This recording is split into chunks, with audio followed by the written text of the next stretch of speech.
وسلام على عباده الذين اصطفى خصوصا على سيد الرسل وخاتم الأنبياء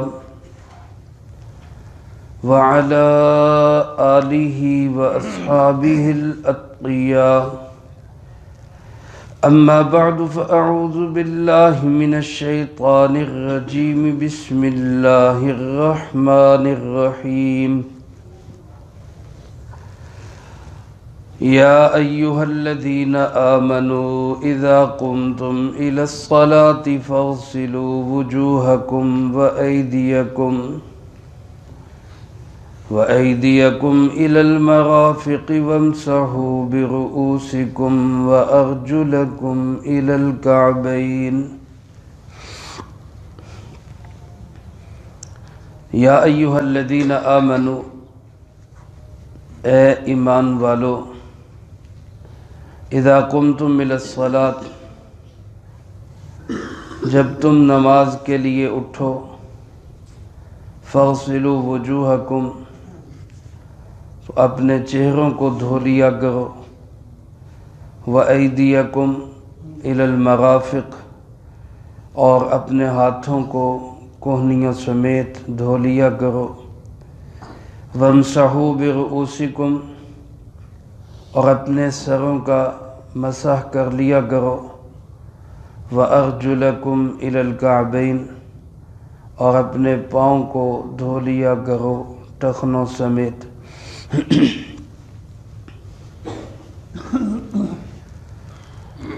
اس سورۃ المائدہ کی آیت نمبر 6 کا پہلا حصہ ہے جو آپ حضرات نے سنا اور اس کا ترجمہ کیا گیا۔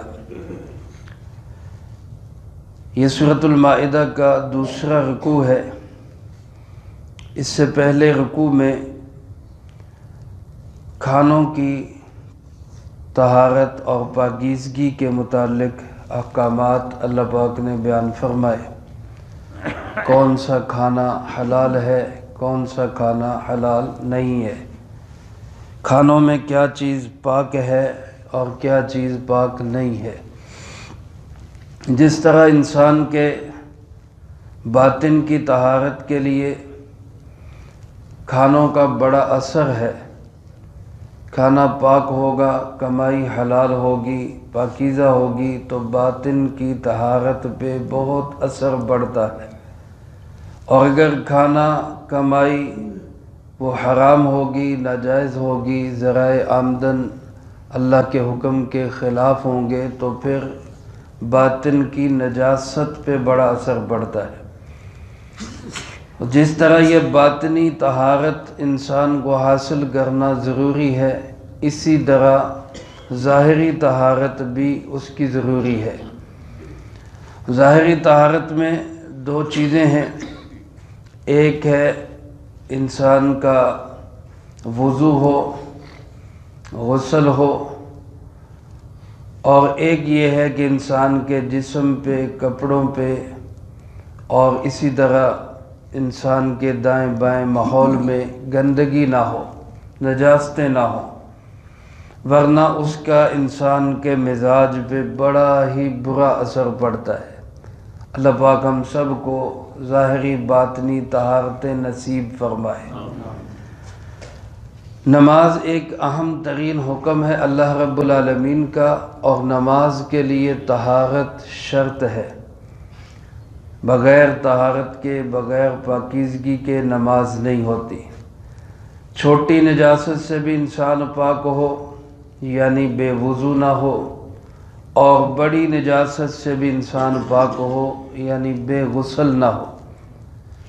غسل بھی فرض ہے تو وہ کیا ہوا ہو، وضو ٹوٹا ہوا ہے تو وہ بھی بنایا ہوا ہو، پھر ہی انسان نماز پڑھ سکتا ہے، ورنہ بغیر طہارت کے، بغیر وضو کے، بغیر پاکی کے نماز نہیں ہوتی۔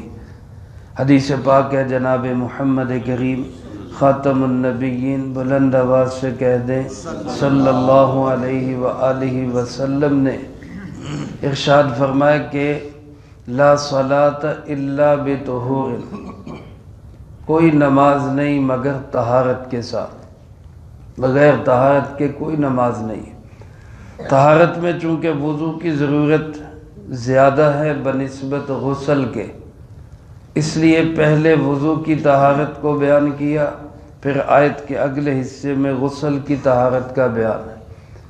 یہاں اللہ رب العالمین نے وضو کے 4 فرض بیان کیے ہیں۔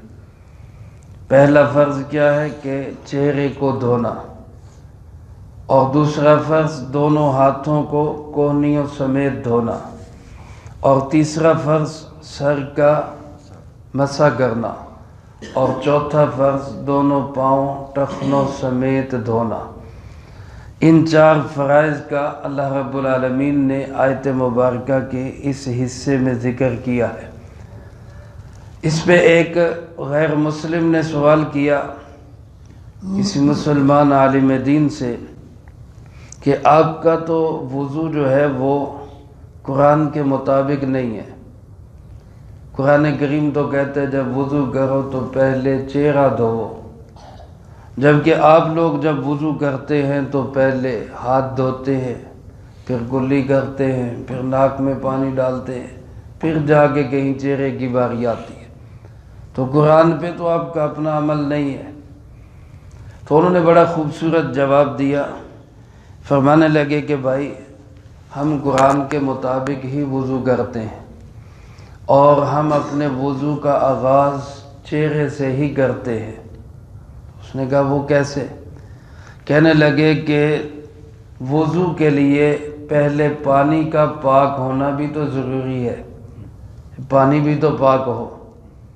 اب پانی کون سا پاک ہوتا ہے؟ پانی کے 3 وصف ہیں، اس کا رنگ صحیح ہو، اس کا ذائقہ صحیح ہو، اس کی خوشبو صحیح ہو، اس میں کوئی بدبو وغیرہ نہ ہو۔ یہ 3 چیزیں پہلے کلیئر ہوں گی تو پھر گویا کہ پانی پاک سمجھا جائے گا، اور جب پانی پاک ہوگا تو پھر اس سے وضو کا آغاز کیا جائے گا۔ اس کے لیے اللہ رب العالمین نے 3 ہی لیبارٹریاں ہمارے جسم میں فٹ کر دی کہ جب ہم ہاتھ دھوتے ہیں، اللہ کے نبی صلی اللہ علیہ وسلم کی سنت کے مطابق ہاتھ دھوتے ہیں، ہاتھ میں پانی لیتے ہی رنگت کا پتہ چل جاتا ہے، رنگت ٹھیک ہے، اس میں کوئی ملاوٹ نہیں، کوئی غلط چیز شامل نہیں ہے۔ پھر کلی کرتے ہیں تو زبان ذائقہ بتا دیتی ہے، اس کا ذائقہ بھی ٹھیک ہے۔ پھر ناک میں پانی ڈالتے ہیں تو ناک سونگھ کے بتا دیتا ہے اس میں کوئی بدبو نہیں ہے، خوشبو ٹھیک ہے۔ گویا تینوں لیبارٹریوں نے کلیئر کر دیا کہ پانی پاک ہے، لہذا اب وضو شروع کرو۔ اس کے بعد ہم چہرے سے وضو کا آغاز کر دیتے ہیں۔ میرے عزیز دوستو، اللہ رب العالمین کی یہ بہت بڑی نعمت ہے ہمارے لیے وضو۔ حدیث پاک میں آتا ہے، رسول اللہ صلی اللہ علیہ وآلہ وسلم نے فرمایا مومن تو وہی ہے جو ہر وقت باوضو رہتا ہے۔ کوشش کرنی چاہیے کہ ہر وقت انسان باوضو رہے۔ جو انسان باوضو رہتا ہے اس کے رزق میں بھی برکت عطا کی جاتی ہے۔ رزق کی برکت کے لیے ہم اور وظائف بھی کرتے ہیں، کرنے چاہیے۔ ایک بڑا وظیفہ جو خود سرکار دو عالم صلی اللہ علیہ وآلہ وسلم نے ارشاد فرمایا وہ یہ ہے کہ باوضو رہنے کی کوشش کی جائے۔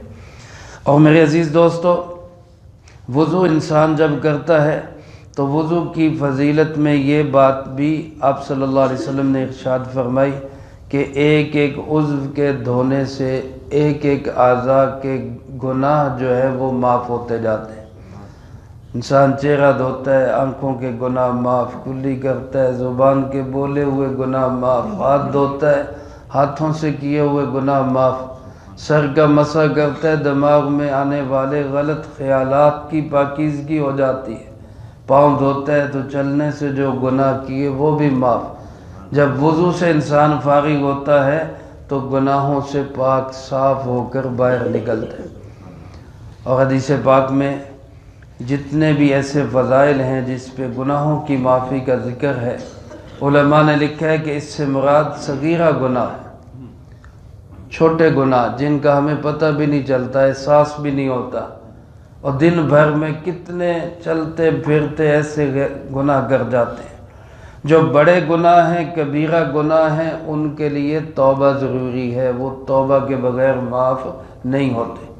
تو وضو کرتے ہوئے اگر ہم یہ نیت بھی کر دیا کریں کہ اللہ میں وضو اس نیت سے کر رہا ہوں کہ میرے چھوٹے بڑے صغیرہ کبیرہ سب گناہ اپنی رحمت سے تو معاف کر دے، تو اللہ کے فضل و کرم سے وضو سے ہی سب گناہ معاف ہو جائیں گے۔ لیکن یاد رکھیں جو حقوق العباد ہیں ان کی تلافی ضروری ہے۔ جو حقوق اللہ ہیں وہ تو معاف ہو جائیں گے، اس میں بھی جو قضا ہے وہ کرنی ہوگی۔ نمازیں رہ گئی وہ ادا کرنی ہوگی، زکوٰۃ رہ گئی وہ ادا کرنی ہوگی۔ تاخیر کا گناہ معاف ہو جائے گا۔ کسی کا حق دینا ہے، کسی کا حق دبایا ہے، وہ ادا کرنا پڑے گا، وہ اس سے معاف نہیں ہوگا۔ تاخیر کی جو گناہ ہوگی وہ اللہ رب العالمین وضو کی برکت سے معاف فرما دیتے ہیں۔ تو میں آپ کوشش کیا کریں کہ ہر وقت باوضو رہیں۔ تو پہلا فرض اللہ رب العالمین نے ارشاد فرمایا اذا قمتم الی الصلاۃ، جب تم نماز کے لیے اٹھو۔ اس سے مراد علماء نے لکھا ہے اذا اردتم الصلاۃ، یعنی جب تم نماز کا ارادہ کرو۔ کھڑے ہونے کے بعد وضو نہیں کرنا کہ جماعت میں نماز میں کھڑے ہو گئے اس کے بعد وضو کرنے لگ گئے، ایسا نہیں۔ یعنی جب ارادہ کرو نماز کا تو پہلے وضو کر لیا کرو، یا جب تم نیند سے اٹھو تو پہلے وضو کر لیا کرو، یا تم کسی کام میں مشغول ہو تو کام چھوڑ کے اٹھ کے وضو کر کے پھر نماز پڑھا کرو۔ اور اس میں علماء نے یہ بھی لکھا ہے کہ اگر انسان بے وضو ہو پھر تو وضو کرنا ضروری اور لازمی ہے، اور اگر پہلے سے وضو ہو تو پھر بھی افضل یہی ہے کہ نیا وضو کر لیا جائے، کیونکہ وضو ہونے کے باوجود وضو کرنا یہ بہت بڑی فضیلت ہے۔ لیکن شرط یہ ہے کہ پہلے وضو سے کوئی عبادت وغیرہ کر لی گئی ہو۔ اگر ایک انسان صرف وضو ہی کری جا رہا ہے تو یہ اسراف میں داخل ہوگا۔ ایک وضو کیا، کوئی عبادت نہیں کی، پھر وضو کر رہا ہے، کوئی عبادت نہیں کی، پھر وضو کر رہا ہے، یہ تو یا وہم کا مریض ہے اور یا پھر پانی کو ضائع کر رہا ہے۔ ایک وضو کرنے کے بعد کوئی عبادت کر لی، نماز پڑھ لی، تلاوت کر لی، طواف کر لیا، اس کے بعد پھر وضو ہے لیکن پھر سے نیا وضو کرتا ہے تو یہ بہت بڑی فضیلت کی چیز ہے۔ فرمایا جب تم نماز کے لیے اٹھو تو فاغسلوا وجوہکم، اپنے چہروں کو دھو لیا کرو۔ وجہ کس کو کہتے ہیں؟ علماء نے لکھا ہے جس سے انسان کی شناخت ہوتی ہے، پیشانی کے بالوں سے لے کر ٹھوڑی کے نیچے تک اور ایک کان کی لو سے دوسرے کان کی لو تک، یہ حدود اربع ہے وجہ کی۔ اس سارے کا دھونا یہ فرض ہے۔ فاغسلوا وجوہکم، اس میں اگر داڑھی ہے اور داڑھی گھنی ہے تو اس کا خلال کافی ہے، اور اگر داڑھی ہلکی ہے تو اس داڑھی کا دھونا بھی ضروری اور لازمی ہے۔ تو پورے چہرے کا دھونا یہ پہلا فرض ہے۔ اور دوسرا فرمایا ایدیکم الی المرافق، اپنے ہاتھوں کو دھوو کونیوں سمیت۔ ایدیہ یدن کی جمع ہے، اور ید عربی زبان میں یہاں انگلیوں سے لے کر کندھے تک یہ سارا یدن کہلاتا ہے۔ اس میں الی المرافق کہہ کے بتا دیا کہ کونیوں تک دھونا ہے، یعنی کونیاں دھونے کے اندر شامل ہیں۔ اور تیسرا فرض فرمایا وامسحوا برؤوسکم، اپنے سروں کا مسح کر لیا کرو۔ اس میں فقہائے کرام کے اختلاف ہے سر کے کتنے حصے کا مسح کرنا ہے۔ امام شافعی رحمۃ اللہ علیہ تو فرماتے ہیں کہ 1 2 4 بالوں کا بھی مسح ہو گیا تو مسح کا فرض ادا ہو گیا۔ امام مالک رحمۃ اللہ علیہ فرماتے ہیں استیعاب فرض ہے، پورے سر کا مسح کرنا یہ ضروری ہے۔ ہمارے امام اعظم ابو حنیفہ رحمۃ اللہ علیہ احادیث کی روشنی میں یہ فرماتے ہیں کہ چوتھے حصے کا مسح ہو جائے تو فرض ادا ہو جاتا ہے، کیونکہ حضرت مغیرہ بن شعبہ رضی اللہ تعالیٰ عنہ کی روایت ہے کہ جناب محمد کریم صلی اللہ علیہ وسلم اتا صبات قوم فقام فتوضأ کہ آپ تشریف لائے کسی کوڑے کے ڈھیر پہ، وہاں بول فرمایا، اور پھر اس کے بعد آپ نے وضو کیا، اور اسی حدیث میں ہے مسح علی ناصیتہ، آپ نے اپنی پیشانی پہ مسح کیا، یعنی ناصیہ کہتے ہیں سر کے اگلے حصے کے بالوں کو، آپ نے اتنے حصے پہ مسح کیا۔ تو چوتھے حصے پہ مسح ہو جائے، مردوں کے لیے بھی یہی، خواتین کے لیے بھی یہی، سر کے چوتھے حصے کا مسح ہو جائے تو فرض ادا ہو گیا۔ افضل یہی ہے کہ پورے سر کا مسح کیا جائے، یعنی جس طرح ہمارے یہاں مسح کا طریقہ بتایا جاتا ہے کہ دونوں ہاتھوں کو اس طرح ملا کر یہ 3 انگلیاں، ان کو پہلے سر سے اگلے حصے سے پیچھے تک لے کے جایا جائے، اور پھر یہاں سے سائیڈوں سے اگلے حصے تک لایا جائے، اس طرح سر کا مسح ہوگا، اور پھر انگلیوں سے یوں کانوں کے اندر کا اور انگوٹھے سے کانوں کے باہر کا۔ اور گردن کا مسح جو ہے یہ بھی مستحب ہے، ابن ماجہ میں روایت ہے، آپ صلی اللہ علیہ وسلم نے گردن کے مسح کا بھی ذکر کیا۔